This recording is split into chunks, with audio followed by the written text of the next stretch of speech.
Jolie la voix. Alléluia. Je dis c'est la voix extraordinaire. C'est la voix qui Dieu donne. Je dis mettre en pratique pour louer lui, pour adorer. Nous n'avons pas jolie la voix, pas vrai? Amen. Applaudissez le Seigneur, non? Alléluia. Alléluia. Gloire au Seigneur. Voilà maintenant. Je connais. Ne pas presser pour aller là parce qu'il y a un gâteau pour couper tout pour 50e anniversaire. Tout là. Je comprends. 50 ans déjà. Hein? 50 ans déjà. Hein? Donc, allô, pas pressé. Moi, vous passe le pasteur Sylvain qui vous présente. Nous l'inviter ce matin. Amen. Alléluia. Gloire au Seigneur.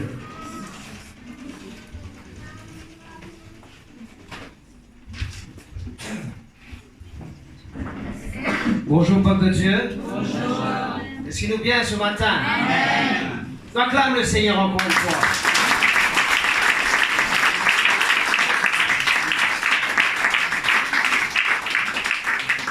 Lorsque Dieu vient comme ça, nous voit dans les extrémités de la terre pour annoncer l'évangile, il cause tout le temps vrai. Amen.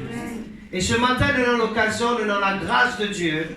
Pour y avoir quelqu'un au milieu de nous qui fait une sortie. Peut-être même nous ne pas même connaître si l'océan là existait, c'est l'océan Pacifique qui tourne sur l'Afrique, continue à lui-même. Et dans un océan qui est aussi grand, une petite île, un peu pareil comme ici, d'accord? Nous venons là, Dieu vient établir ce serviteur. Il établit ce serviteur, il élève ce serviteur. Et Dieu vient accorder la grâce à ce serviteur pour apporter sa parole. Amen. Parce que la parole de Dieu tout le temps il reste vrai. Il dit, pas dire nous qui sommes là pour ceux de l'autre côté de la mer, pour cette parole-là. Mais lui envoie sa parole. Amen. Lui envoie ce serviteur. Lui envoie sa parole. Et ce matin, nous avons la grâce de Dieu pour accueillir le pasteur et président des assemblées de Dieu de Guadeloupe. Amen. Le pasteur Fred Tagliamento. Bienvenue.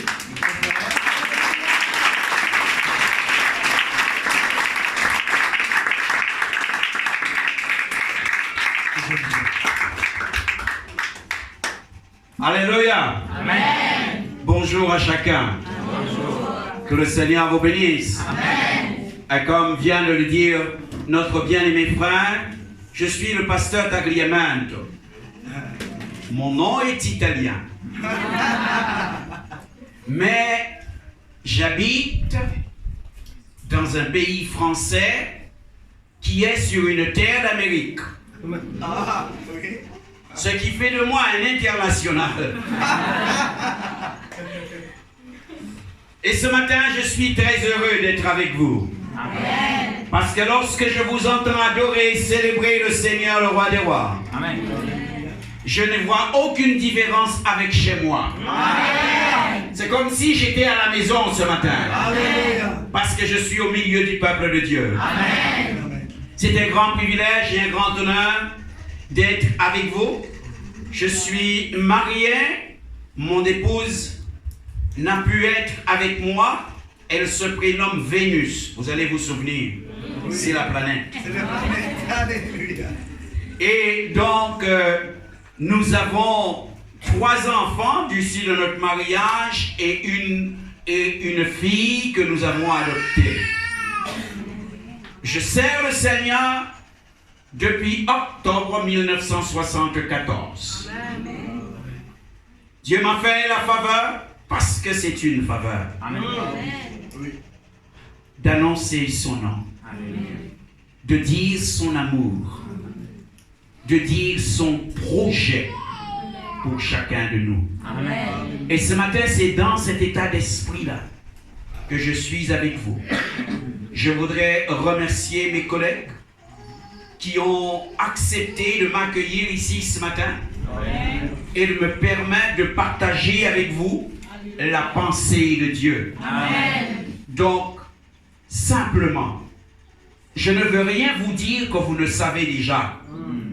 Je vais vous dire ce que vos pasteurs vous ont déjà dit. Amen. Je vais donc vous rappeler les choses ce matin. Amen. Et tout mon désir, c'est d'être un outil, un canal canal entre les mains de Dieu pour que le message passe et puisse vous atteindre. Ok? Amen. Est-ce que je peux me sentir très libre avec vous? Amen. Alléluia. Chaud? Ok. Nous allons ensemble ouvrir la parole du Seigneur. Mais avant, moi j'aime poser des questions. Je ne sais pas si vous aimez qu'on vous pose des questions. Mais moi j'aime poser des questions. D'accord? Je pourrais vous en poser? Ok. Alors moi, la première question que je vais vous poser, est-ce qu'on dit qu'il y a deux catégories de chrétiens? Est-ce que vous connaissez les deux catégories?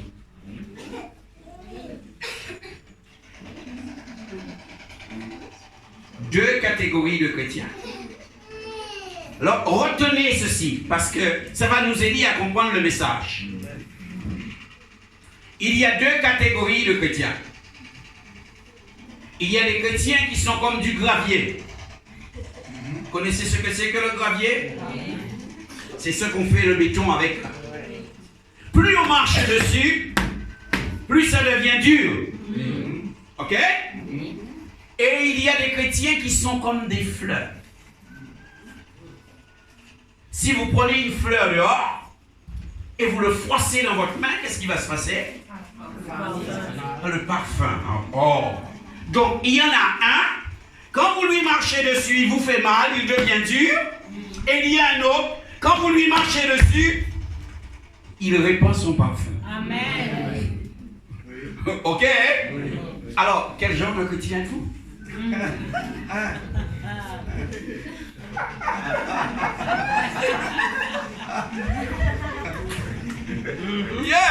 Yeah, ok. Oui, c'est bien ça.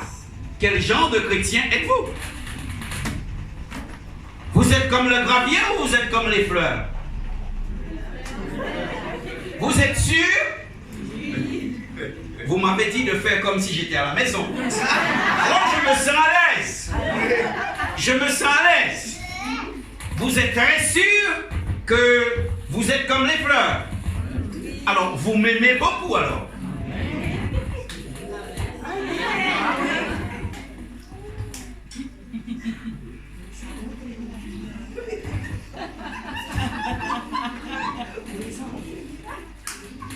Est-ce que vous vous aimez, vous, les uns les autres?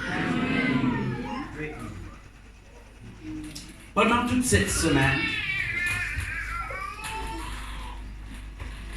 Dieu a voulu parler à l'église de Rodrigue. Et lui a confié une mission. Réveille ta génération. Alors, lorsque Dieu dit cela à l'église, l'on pourrait penser que c'est le travail du pasteur. C'est le pasteur qui doit aller réveiller sa génération. Mais je veux vous dire ce matin, le pasteur ne peut pas lui seul réveiller la génération. C'est vrai. Le pasteur a besoin de l'église. Et il faut que l'église comprenne qu'il faut qu'elle soit avec le pasteur pour que la génération actuelle soit réveillée et vienne louer le Seigneur avec vous ici. Et pour que cela soit possible, il y a une chose que l'Église doit apprendre à faire, c'est de vivre l'amour.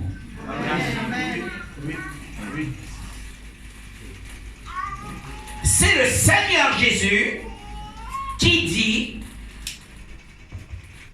si vous vous aimez les uns les autres, les gens verront et croiront que vous êtes mes disciples. Amen.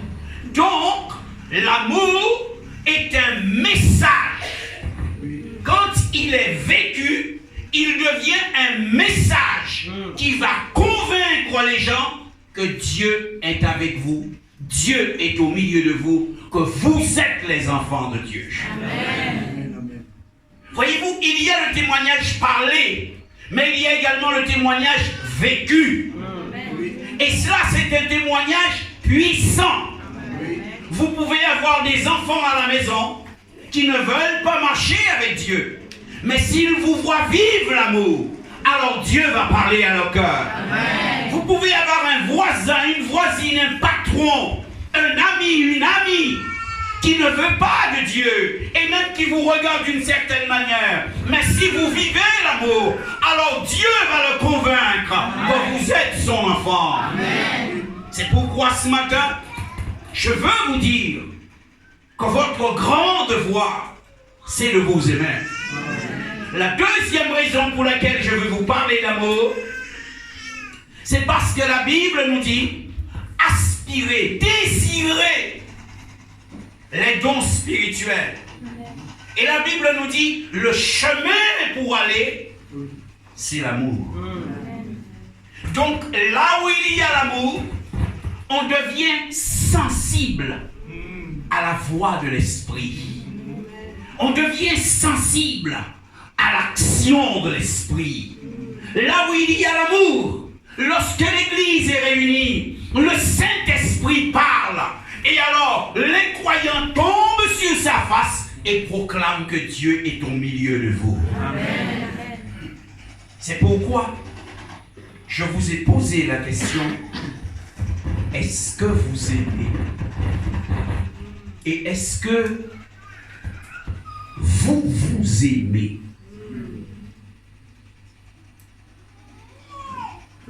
Il me semble que vous m'avez dit oui. Mais je vous pose à nouveau la question. Ne me répondez pas pour me faire plaisir, mais répondez-moi avec vérité. Est-ce que vous aimez? Vous savez, c'est le genre de question, quand on pose ça, il y a un silence dans l'église.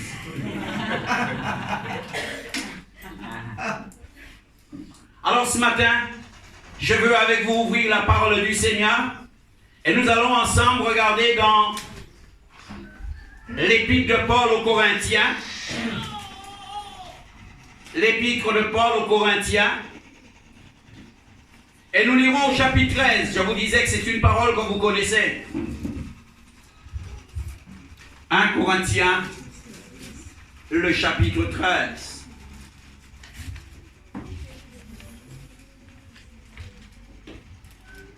Ça y est pour tout le monde? Nous allons ensemble faire une lecture.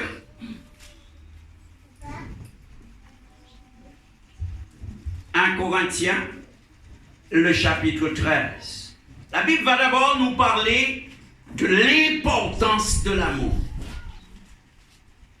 Et il nous est dit, au verset 1er, « Quand je parlerai les langues des hommes et des anges, si je n'ai pas l'amour, je suis un airain qui résonne, ou une cymbale qui retentit. Et quand j'aurai le don de prophétie, la science de tous les mystères, et toute la connaissance, quand j'aurai même toute la foi jusqu'à transporter les montagnes, si je n'ai pas l'amour, je ne suis rien. Je ne suis rien.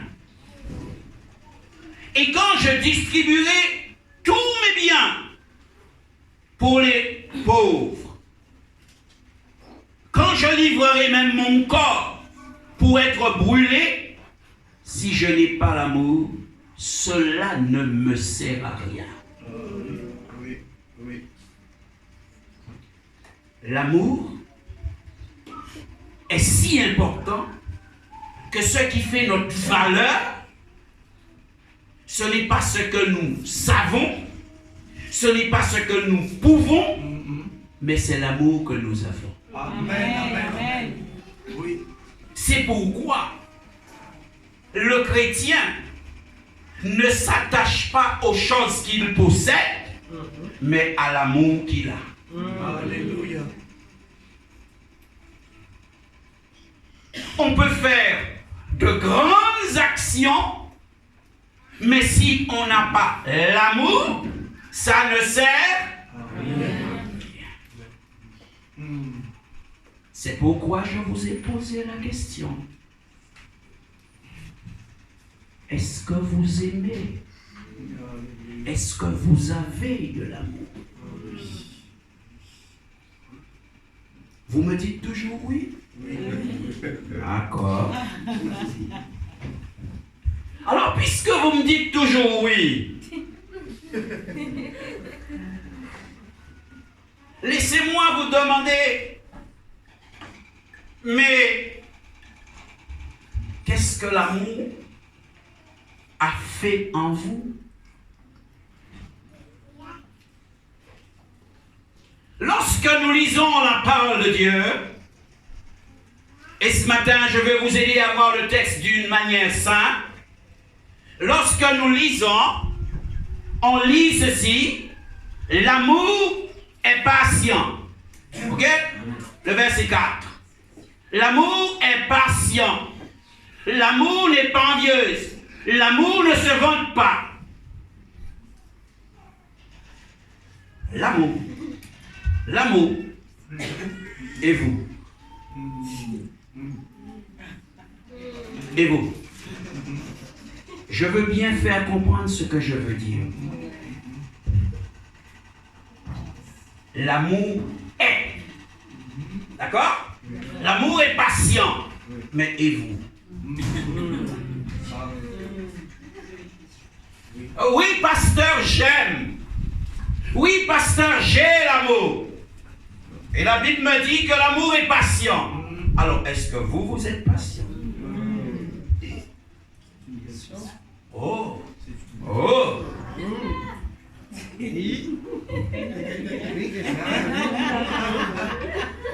Voyez-vous, quand on dit l'amour est patient, mais si on n'est pas patient, c'est comme si on disait, c'est pas ma faute, c'est l'amour qui est patient. Moi, je ne suis pas patient. Alors moi, je vais vous aider à lire ce texte-là d'une manière autre. Je vais vous aider à lire ce texte-là d'une manière qui puisse ce matin vous aider et vous interpeller. Amen. Parce que c'est ça mon objectif. C'est que lorsque vous sortez ici, il y a quelque chose qui tourne là-dedans. Lorsque vous sortez ici, vous partez avec la décision d'aller chercher que quelque chose se passe dans votre vie. Amen. Amen, amen. Moi, je dis aux chrétiens de chez moi, quand je prêche, je ne prêche pas pour la chaise. Je prêche pour la personne qui est assise sur la chaise. Amen. Amen. Bien? Oui, oui. Ok. Alors, ouvrons la Bible au chapitre 13 de 1 Corinthiens et lisons à partir de ce verset 4. Et moi, je vais vous lire le texte. On y va? Yes. Celui qui aime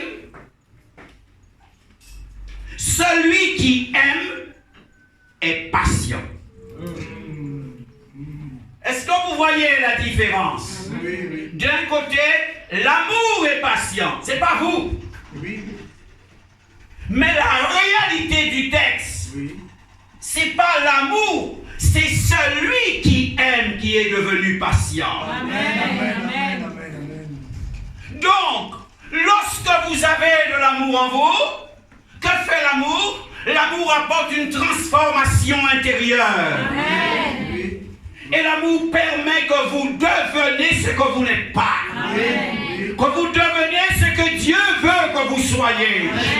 Oui. L'amour, c'est un outil de Dieu pour votre transformation, pour la transformation de votre mentalité, pour la transformation de vos sentiments, pour la transformation de qui vous êtes, pour que ça ne soit pas seulement un fait, mais que ça soit vous, celui qui aime est patient.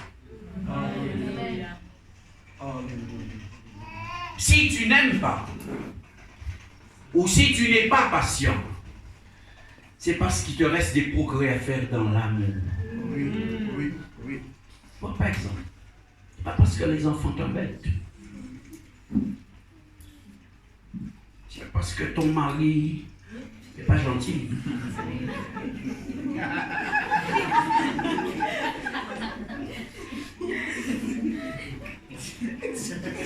Parce qu'il te manque quelque chose.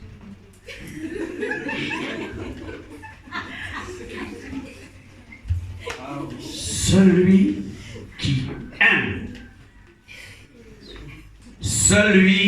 qui aime, est patient.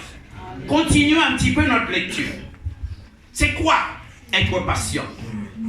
Alors, il sait attendre. Son cœur est largement ouvert aux autres. Quand il y a de l'amour, l'amour apporte une transformation intérieure.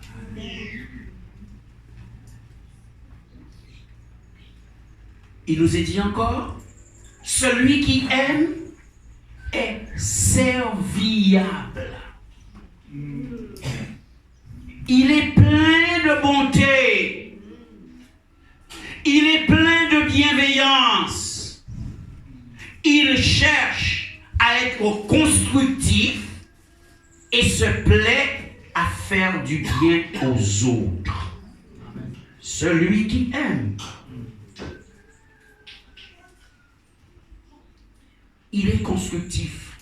Il peut y avoir des problèmes. Et c'est parce que Dieu sait que l'un ou l'une des conséquences du péché en nous, c'est le désordre. C'est les chamailleries. Alors Dieu a donné un vaccin pour que dans l'église il n'y ait pas de chamaillerie, de division, il n'y ait pas d'opposition l'un à l'autre. Alors Dieu nous a donné un remède. Et ce remède-là, c'est l'amour. Amen. Amen. Alors quand tu aimes, tu es constructif. C'est pas tout que de vouloir parler d'un problème et de vouloir avoir raison. Non! On va chercher. Mais qu'est-ce qui est mieux? On va construire. Qu'est-ce qui va glorifier Dieu? On va construire. Celui qui aime. Et c'est pareil dans le foyer. Avec le mari, avec la famille. Celui qui aime, il est plein de bonté. Il est constructif et il aime faire du bien aux autres. Est-ce que vous êtes comme ça? Vous continuez à me dire que vous aimez toujours?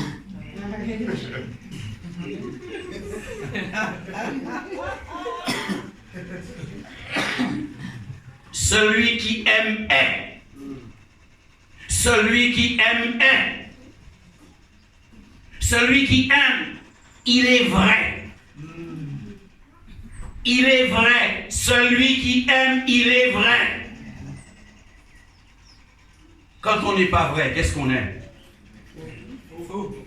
Faux. Et qu'est-ce qu'on peut encore dire?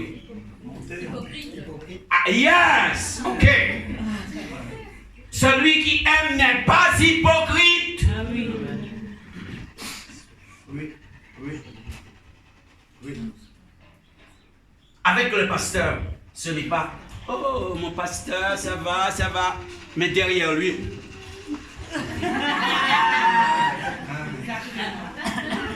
Oh! Celui qui aime est. Rappelez-vous de cela. Celui qui aime est. Il est vrai. Il est patient. Il est constructif. Il est plein de bonté. Il est. Et c'est ça que Dieu veut pour chacun de ses enfants. Celui qui aime, je dirais, sait se conduire avec droiture. L'amour prend des égards et évite de blesser ou de scandaliser. Il n'est pas dédaigneux. Quelqu'un qui aime, c'est quelqu'un qui est délicat. C'est-à-dire qui va chercher la meilleure manière de dire la chose. La situation est difficile, hein? Mais il va chercher la meilleure manière de dire la chose. Parce que l'amour est délicat. Dans toutes les situations, l'amour prend soin de l'autre. Oui, oui, oui. C'est pas comme chez moi. Chez moi, il y a des gens qui vous disent, bon, je fais que te dire ça comme ça. Tu le veux, prends-le. Tu ne le veux pas, bon, laissez tomber. Ça, c'est le problème. Non. L'amour n'agit pas comme ça. L'amour est délicat. La situation peut être grave. Là où l'amour agit, là où l'amour est, le diable perd toujours le combat. Oui, oui, oui. Des fois, les chrétiens auraient aimé que dans leurs églises, il y ait une résurrection des morts tous les jours. Mais laissez-moi vous dire, vous pouvez avoir une résurrection des morts tous les jours. Si vous n'avez pas l'amour, vous ne garderez pas les gens que Dieu va vous donner. Oui, oui, oui.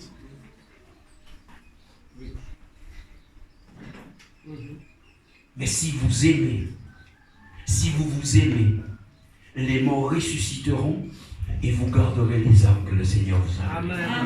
Parce que l'église qui aime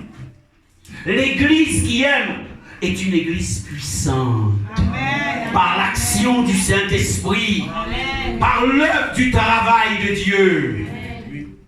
C'est pour cela, je vous invite, je vous exhorte, je vous demande, je vous en supplie, acceptez d'aimer. Amen. Pas de temps en temps. Celui qui aime est. C'est pas une chose de temps en temps. Non, c'est un mode de vie. Tu viens le matin, il aime. Tu viens à midi, il aime. Tu viens le soir, il aime. Tu viens demain, il n'y a pas d'argent, il aime. Tu viens demain, il y a beaucoup d'argent, il aime. Tu viens aujourd'hui, il est malade, il aime. Il y a problème, il aime. À tout moment, il aime. On n'aime pas selon les circonstances. Amen. C'est pourquoi la Bible dit, celui qui aime est. Moi, je vous dirai ça. Un peu? Oui. C'est comme si vous voyez ça. C'est comme si c'était en cuir. Et il est devenu de la vanille comme on est là. Et je vous dis, le panier est de la vanille. Mettez-le au soleil, c'est toujours de la vanille. Mettez-le sous la pluie, c'est toujours de la vanille. Mettez-le à terre, c'est toujours de la vanille. Mettez-le en haut, il est toujours de la vanille. Il ne change pas. Amen. Celui qui aime est. Celui qui aime est. Parce que l'amour, quand on aime, l'amour transforme quelque chose en nous. Amen. L'amour transforme notre mentalité, notre façon d'être, notre façon de concevoir les choses, notre façon de voir, d'apprécier, de considérer les choses. L'amour change ça pour que nous puissions être. L'amour, ce n'est pas l'affaire d'un moment. L'amour, ce n'est pas un problème qu'on a solutionné avec amour. Non. L'amour fait de moi quelqu'un.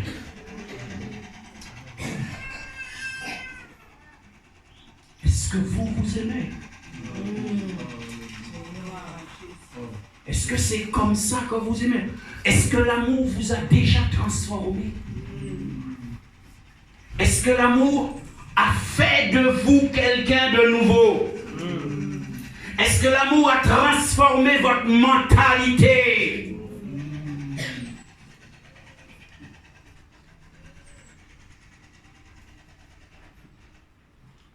C'est une chose. Celui qui aime est. Celui qui aime n'est pas irritable. Il ne s'aigrit pas contre les autres. Celui qui aime n'est pas susceptible.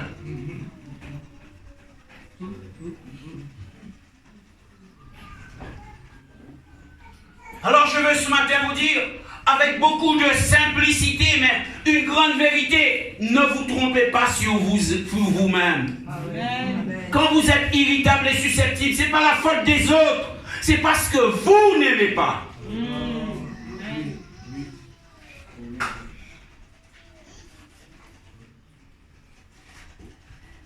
Oh. Dire que l'on aime est une chose extrêmement importante. Extrêmement importante.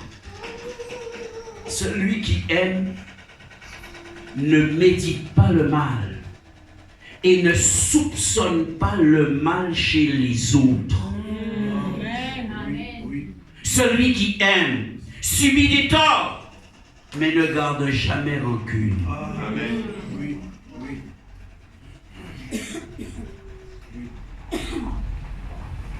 Vous savez, c'est formidable quand on chante. Main dans la main. Quand on chante, je t'aime, tu m'aimes. C'est beau. Mais là où on découvre si l'on aime, c'est le jour où quelqu'un que vous aimez vous fait mal. Oui, c'est vrai. Je vais vous expliquer une chose. Quand la Bible nous enseigne que celui qui aime est, il est. Et je vous reprends l'exemple avec vous. Cela, mettez-le au soleil, il reste pareil. Mettez-le à l'intérieur, il reste. Mettez-le sous la pluie, il reste là, pareil.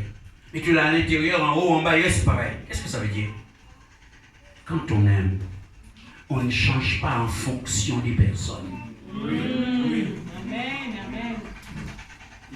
Ça peut être un croyant qui est devant moi. Je suis patient, je suis patient. Ça peut être une personne qui a mauvais caractère qui est devant moi. Mais je suis. Je reste ce que je suis. Quelle que soit la personne, quelle que soit la situation, je reste ce que je suis. Pourquoi? Parce que l'amour m'a transformé. Je suis. C'est plus une question de dire j'aime du genre j'ai un petit peu de quelque chose. Bon, si le frère je l'aime, ça passe. Mais si toi je ne t'aime pas, ça ne passe pas. Non, c'est pas ça. L'amour a fait de moi ce que je suis. Je suis en face d'une personne qui m'aime. Alléluia.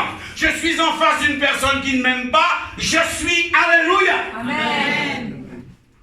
Je suis en face d'une personne qui me caresse, qui me cajole, qui prend soin de moi. Alléluia.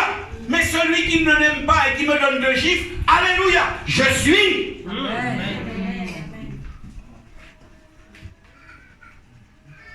Si vous regardez, c'est comme ça que Jésus était. Je vous laisse imaginer un moment Jésus, lorsqu'il était au jardin d'Éden, lorsqu'il était au jardin de Gethsémane, et que Judas approche. Quelqu'un qu'il a aimé, avec lequel il a servi. Et lui, la personne va le livrer. Écoutez bien ce que je vais vous dire. Jésus savait ce qu'il allait souffrir. Mais quand Judas a découvert ce qui allait attendre Jésus, lui, il ne l'a pas accepté. Il s'est tué. Et pourtant, Jésus, lui, par amour, il est resté le même avec Judas. Parce que lui, il est amour.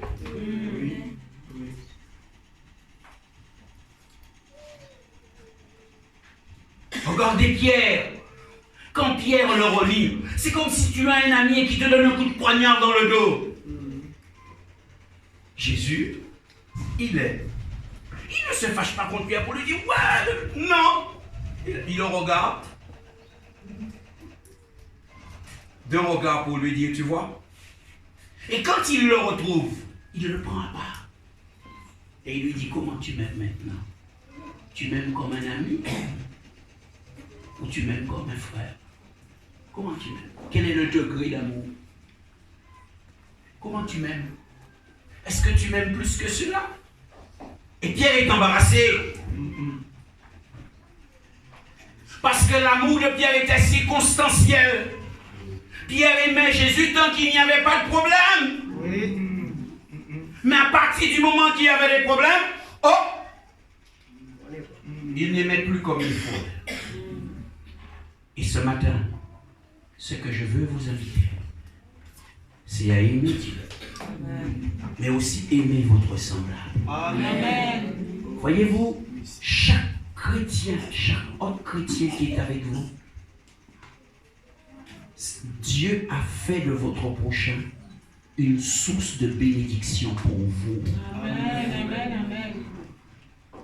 Ne voyez pas en la personne un ennemi. Non, c'est quelqu'un qui est là pour que vous puissiez apprendre à obéir à Dieu. Et parce que vous allez obéir à Dieu, avec cette personne-là, alors Dieu va envoyer sa bénédiction dans votre vie. Amen. Le prochain, c'est pas un ennemi. Oui. Non. Oui. C'est un moyen pour moi d'être meilleur. C'est un moyen pour aller plus loin avec Dieu. C'est ma source de bénédiction d'une certaine manière. Celui qui aime. Et c'est pourquoi, voyez-vous, quand on aime, Dieu ne nous demande pas d'aimer les oiseaux, il nous demande d'aimer les gens. Tu aimeras ton prochain. Tu aimeras ton prochain. Celui qui aime est. Celui qui aime est. Est-ce que vous m'avez bien saisi? Amen. Celui qui aime, il est. Il est. L'amour, c'est pas comme une montre que l'on porte. On a la montre là maintenant et on peut la déposer et l'oublier. Donc on va se retrouver dans une situation où on n'a pas la montre. On va chercher l'heure et on n'a pas. Non. L'amour, ça nous donne notre personnalité. Ça fait de nous qui nous sommes. Celui qui aime est. Il est. Alors c'est à toi ce matin de regarder. Est-ce que tu es vrai? Est-ce que tu es droit? Est-ce que tu es délicat? Est-ce que tu es patient? Est-ce que tu es une personne qui cherche l'intérêt des autres? Comment tu es? Tu dis que tu aimes, mais quelles sont les preuves de l'amour en toi? À quel moment? Par quel moyen? Est-ce que tu es une personne transformée? Pas seulement par la conversion, mais par le vécu de l'amour.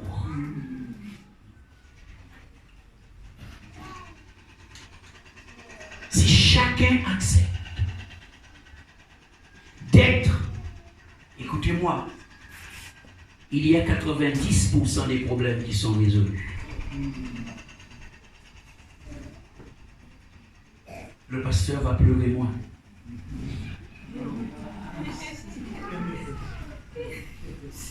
Parce que souvent nous pleurons.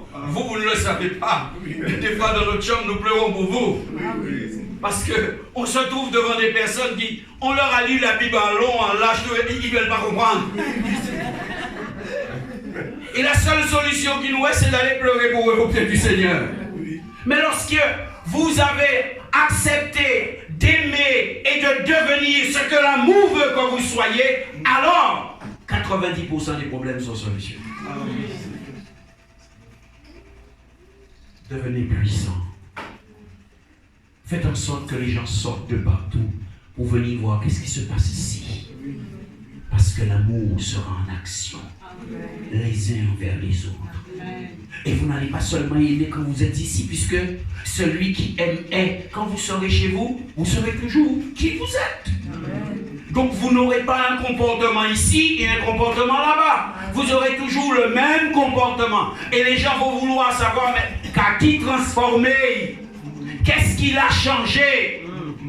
Et les gens viendront. Voyez-vous, c'est un moyen d'évangélisation puissant. Celui qui aime. Oh, que Dieu vous aide à aimer.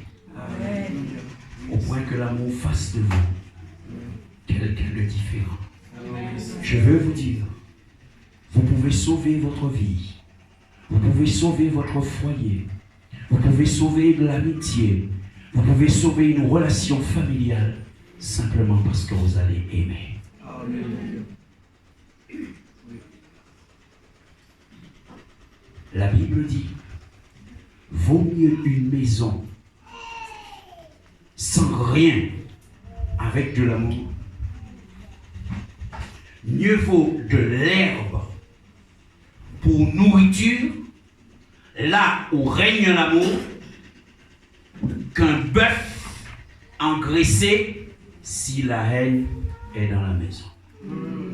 Voyez-vous? Mieux vaut avoir de l'herbe pour nourriture quand l'amour est, parce que l'amour rend toute chose agréable. Qu'un bœuf engraissé, mais il n'y a pas d'amour. Vous avez le bœuf, mais vous ne pouvez pas le manger, vous êtes en train de pleurer, vous avez la gorge nouée, parce que le chagrin est lourd, la peine est profonde. Que Dieu vous bénisse. Est-ce que nous pouvons ensemble nous incliner? Ce matin, chacun peut regarder sa vie. Chacun peut s'interroger. Mais est-ce que j'aime vraiment? Est-ce que vraiment j'ai de l'amour? Baissons nos têtes un moment, fermons nos yeux. Et l'on peut se poser la question. Tu dois ce matin te poser la question. Tu dois être vrai avec toi. Est-ce que tu aimes vraiment? Est-ce que tu comprends et tu connais ce que c'est que l'amour? Est-ce que l'amour a fait de toi quelqu'un? Au point que tu peux dire, celui qui aime est. Ce matin alors que nous sommes dans une réflexion devant Dieu, et nous croyons au travail du Saint-Esprit, je veux ce matin simplement dire à ceux qui réalisent qu'ils n'aiment pas, parce qu'ils ont entendu parler d'amour, mais ils n'ont jamais été transformés. Ils ne sont pas devenus. Ce matin, ça ne devient pas parti d'un coup, mais nous pouvons simplement demander à Dieu de commencer le travail ce matin. De commencer l'œuvre. Alors, vous qui désirez cela, mettez-vous simplement debout à votre place. Et nous disons ensemble la prière. Seigneur, fais-moi grâce. Viens m'apprendre à aimer, Seigneur. À aimer mon prochain. Et m'apprendre à aimer de cet amour qui fera de moi quelqu'un qui ne change pas, qui est le même.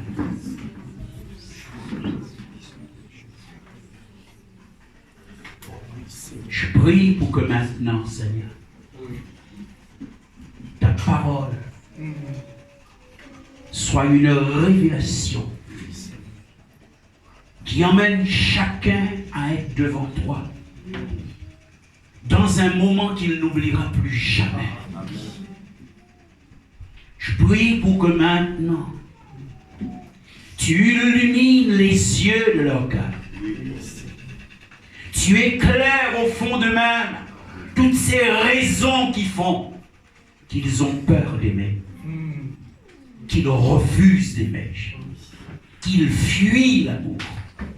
Oh, ce matin, que ta parole, que ton esprit vienne renverser ces barrières, vienne briser ces choses et conduire chacun, hommes et femmes, jeunes gens et jeunes filles, enfants, les emmener sur la voie de l'excellence. Au nom de Jésus de Nazareth, ô Dieu, que par ta puissance, il y ait une démonstration maintenant de ta part dans les vies. Une démonstration dans leur esprit, Seigneur. Tu fais la lumière afin que plus jamais ces choses ne leur soient, ô Dieu, inconnues. Mais que ça soit un peuple transformé par l'amour. Nous te bénissons ce matin. Nous louons, Seigneur, ton nom. Et nous te bénissons parce que tu visites encore ce pays. Tu prépares cette église à accueillir un grand nombre. Tu prépares cette église à attirer un grand nombre. Tu leur donnes de s'aimer, Seigneur, et de transformer, Seigneur, ces lieux où ils sont. Nous te disons merci ce matin. À toi soit la gloire, l'honneur, la louange et la reconnaissance. Au nom béni de Jésus. Amen. Merci Seigneur. Alléluia. Dieu vous bénisse. Merci de vous asseoir, pasteur.